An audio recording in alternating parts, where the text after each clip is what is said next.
Hello everyone, আসসালামু আলাইকুম। সবাই কেমন আছেন? আমি খুব সিম্পল একটা ইউনিক রেসিপি নিয়ে আপনাদের সামনে হাজির হয়ে গেলাম। ইলিশ মাছের দো পেঁয়াজি।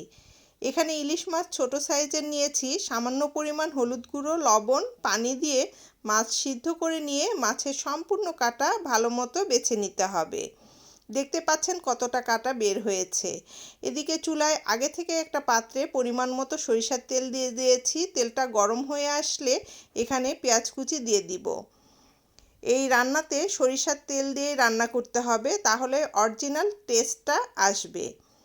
তো এইখানে মাছের পরিমাণ যতটুকু তার সমপরিমাণ পেঁয়াজ কুচি নিতে হবে। যেহেতু এটা দো পেঁয়াজি, এই জন্য পেঁয়াজের পরিমাণটা একটু বেশি দিতে হবে। পেঁয়াজ ব্রাউন কালার চলে আসছে। এখানে পরিমাণ মতো পেঁয়াজ বাটা, রসুন বাটা, স্বাদ মতো লবণ, হলুদ গুঁড়ো, সামান্য পরিমাণ মরিচ গুঁড়ো দিয়ে দিতে হবে। শুধু তরকারির কালারটা ভালো আসার জন্য এখানে সামান্য পরিমাণ দিয়েছি। এখানে আমি কাঁচামরিচটাই বেশি ইউজ করব।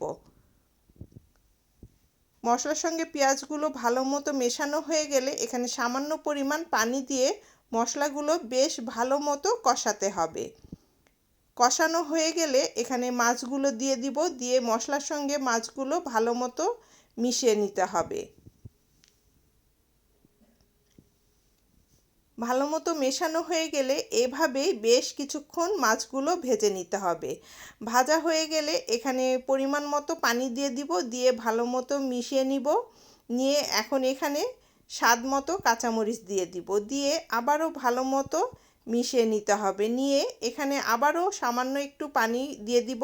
দিয়ে ভালো মতো মিশিয়ে নিয়ে ঢাকনা দিয়ে ঢেকে দিব। সম্পূর্ণ পানি শুকিয়ে যাওয়া পর্যন্ত জাল করে নিতে হবে।